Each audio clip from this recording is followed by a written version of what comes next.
Las 10 de la noche y es la hora de opinar. Hoy con Luis de la Calle y Sabino Bastidas vamos a seguir debatiendo el tema del plan de austeridad propuesto por el próximo presidente de México, Andrés Manuel López Obrador. Luego con Marco Fernández voy a analizar el plan de descentralización también del próximo gobierno federal. Y para terminar, con Lisa Sánchez voy a examinar el plan de legalizar las drogas como parte de la estrategia de pacificar el país. Así que quédese aquí en Foro TV, que ya comenzó la hora de opinar.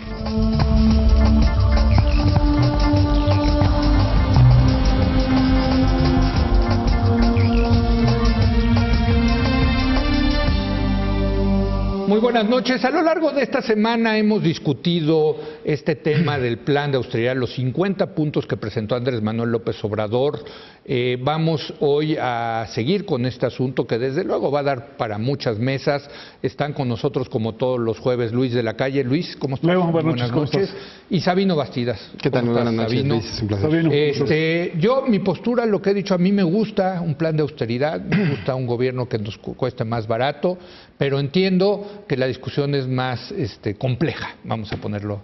Tiene muchos ángulos, ¿no? Tiene muchos ángulos, ¿no? Pero a mí en particular sí me gusta el discurso de un gobierno austero, y les digo, se los digo sobre todo por los excesos que ha cometido este gobierno del boato mexiquense, ¿no? Del gobierno del presidente Peña Nieto. Pues mira, efectivamente, como lo comentábamos hace algunos días, lo primero virtuoso es que es austeridad voluntaria. Sí, que no eso es un muy buen punto. Que no es austeridad impuesta por programas o por una crisis económica. Eso me parece que nos da margen para que donde no sea necesario puedas corregir eventualmente. Segundo, creo que el mandato político es muy fuerte y este es un tema en el que cada vez que lo presenta la sociedad aplaude. Sí. El presidente, bueno, el candidato ganador, todavía no presidente electo. Es el presidente electo en México. Sí, ya. O sea, no estamos sujetos a las tonterías de... No discutamos eso. Nominales. No discutamos eso. Ya el presidente López Obrador planteó la 50 puntos la semana pasada. Que me parece que hay que revisar con cuidado. Nos hemos ido mediáticamente mucho con el tema de sueldos y salarios, pero hay muchos temas ahí que son muy atractivos. Yo lo dividiría en varios rubros. El primero sería una serie de medidas estrictamente éticas, en donde aborda temas administrativos, sí, pero pues no llegar borrachos, por ejemplo, al servicio público. Parece un asunto menor, pero que dicho por el presidente no es un mal mensaje. No estacionar en segunda fila. No utilizar, no cerrar calles, tener un comportamiento ético que incluso si lo atas con la declaración que tuvo con sus diputados y sus senadores, en donde les hizo un llamado de atención de tengan cuidado, no voy a perdonar que nos equivoquemos, el proyecto es más importante que las frivolidades, no enloquezcan. Estos mensajes, me parece que la sociedad estaba muy cansada precisamente por de donde venimos. Es que el boato mexiquense. Y eso fue bueno. Esto es bueno, digamos un paquete de reformas de ideas de comportamiento, de un comportamiento ético, de no nepotismo, no familiares, trabajar incluso los sábados, es un poco regresar a cierta idea. No necesariamente eso te hace eficiente. Las camionetotas, los aviones privados, los helicópteros, la mayor parte de las decisiones, los choferes, los celulares, los escoltas. Todo eso está en las 50 medidas. O sea, en todas hubo disminuir a 5 asesores, no secretarios particulares, no comprar camionetas nuevas. Lo de cómputo es discutible, pero bueno, compactación. Digamos que estas son medidas... Pero el cómputo es un año, también se está exagerando, ¿no? Pero digamos que estas medidas son muy atractivas, muy rescatables y que la sociedad las aplaude.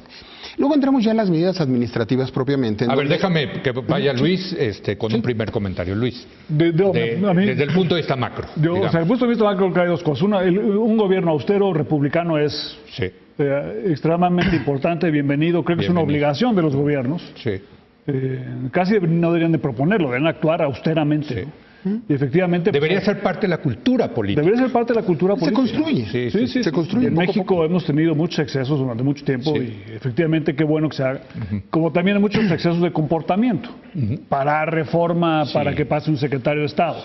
No lo veíamos desde hace 30 años y en el gobierno de Peña Nieto se hace todavía. Y también lo hace el gobierno de la Ciudad de México, por cierto. Mal. No, nos ha tocado. A todos, los hemos visto. O sea, no es, no, los chilangos sí lo hemos visto muchas veces. Y eso, qué bueno que se corte todo eso. Hay un asunto macroeconómico que creo que es precedente a esta cosa de si es obligatorio o no, o si es voluntario el recorte.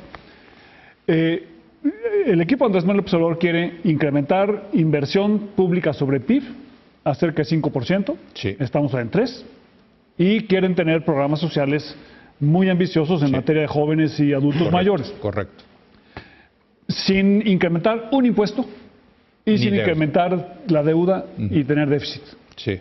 La única forma de hacer eso es con recortes muy importantes en el gasto público para que se pueda reasignar el gasto. Sí. El éxito del programa de Andrés Manuel López Obrador va a depender de su capacidad de reducir el gasto. Entonces... Y lo tienen muy bien medido, ¿eh? No, pues es clarísimo. Nosotros ya tuvimos un par de mesas con Gerardo Esquivel extraordinarias, donde creo que ya lo tienen, a diferencia de inseguridad, que creo que no tienen ni idea de qué van a hacer, en economía y presupuesto sí lo tienen. Y yo creo que hay que apoyarlos Sí. de una manera muy importante. Ahora, esos recortes tienen que estar hechos de una manera inteligente. Y es muy importante que sean factibles. Sí. Porque podemos caer en el peor de los mundos, en el que a la hora no se logran los recortes Sí.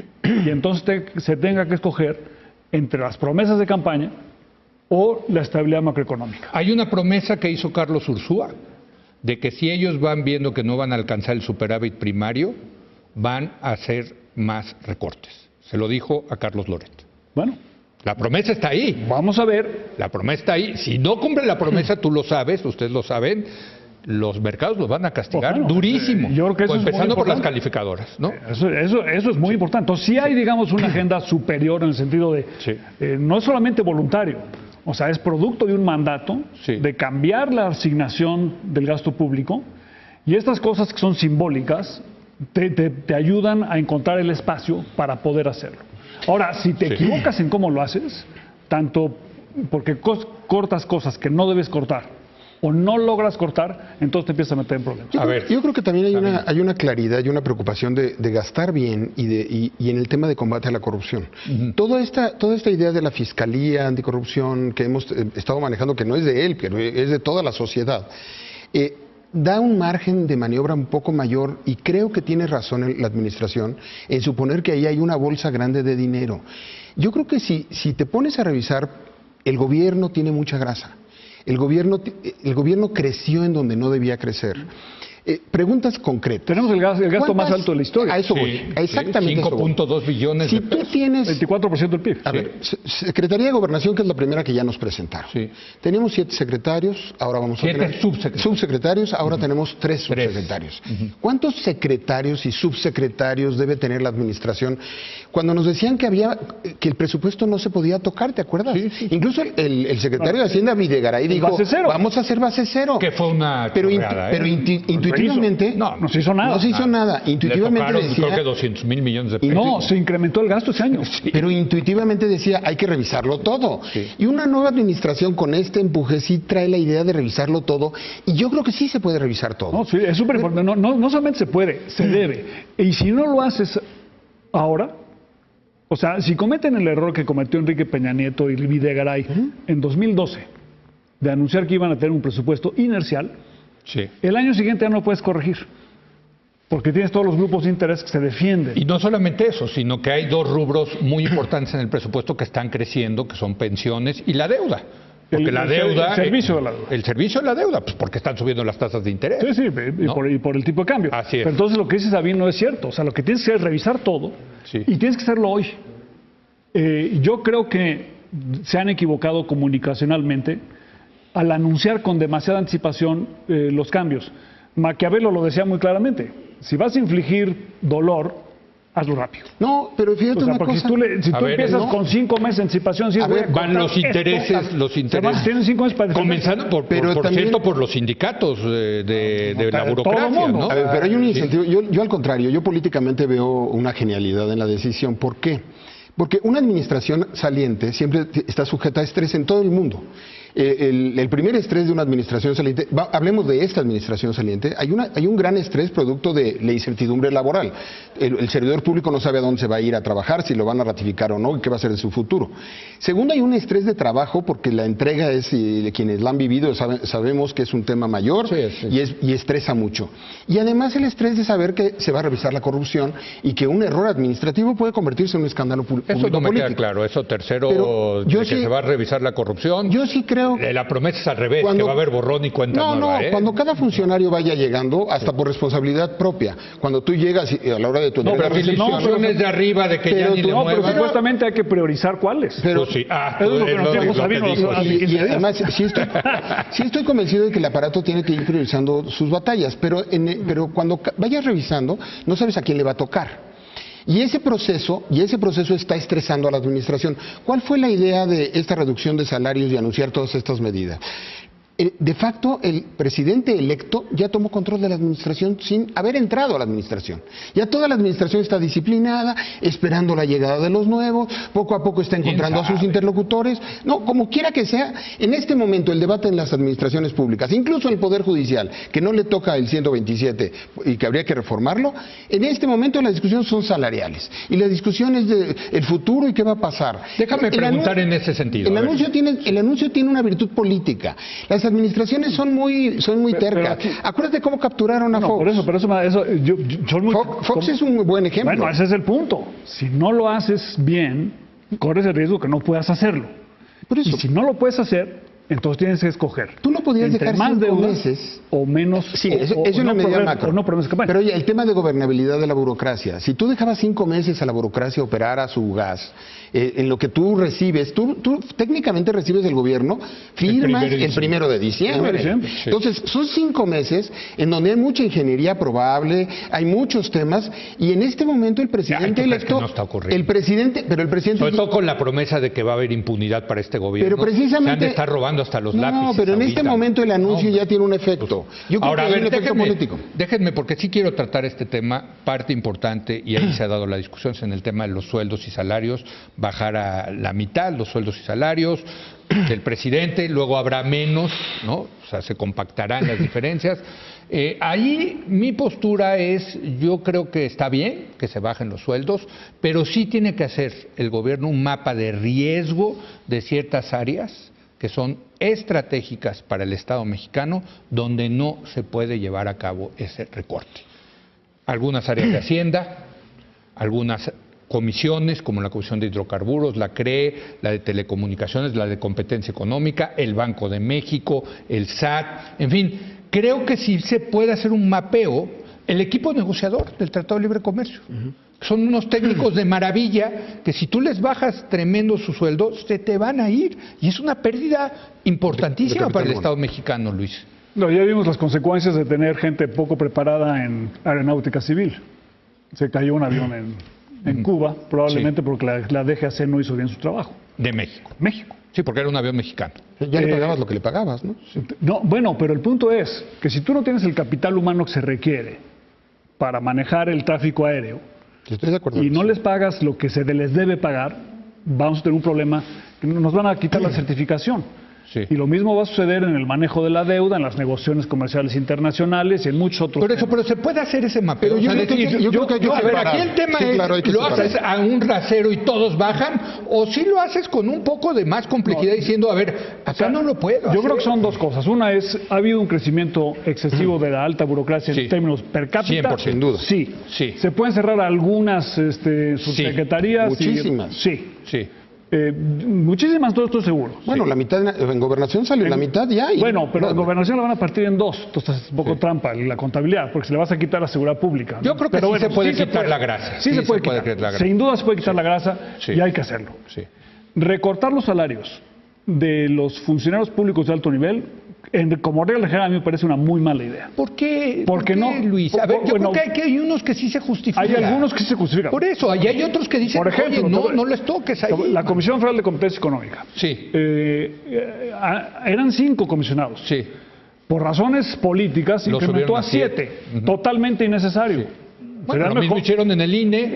Bueno, totalmente innecesario en el INE. Pero son dos temas. Un tema es tamaño y otro tema es ingreso. Yo creo que es más importante, el tamaño que el ingreso. Que el ingreso. Pero ya nos mandó la señal de que son dos temas en su agenda. Está en sus 50 puntos los dos temas. De acuerdo. Yo le pondría más énfasis al número de personas que al nivel del salario. Yo creo que el nivel del salario, excepto algunos órganos autónomos, el Poder Judicial, que tienen salarios demasiado altos, hoy en día un subsecretario en México no está sobrepagado con respecto a la cantidad de trabajo. Los indicadores de la OCDE dicen que tenemos una de las burocracias más caras de todo OCDE. Ya no tenemos eso. Bueno, los últimos indicadores sí te dan una idea de que el tamaño de los sueldos en Colombia, en México, en Brasil y en otros países comparados con promesa OCDE, de campaña, sí hay un tema. Y este señor ganó y tiene que cumplir la promesa de campaña de bajar los sueldos. Yo regreso a ese mapeo. Yo creo que el punto acá es, señores,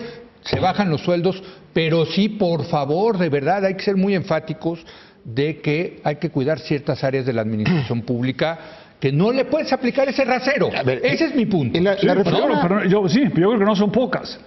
No, bueno, pero hay que hacer ese mapeo. ¿Dónde? Sí. ¿No? O sea, el artículo 127, como lo reformamos de entrada, es un mal diseño institucional porque hace que el criterio sea el presidente de la República. Es un modelo presidencialista que no considera incluso la división de poderes. Y eso no lo hizo Andrés Manuel López Obrador.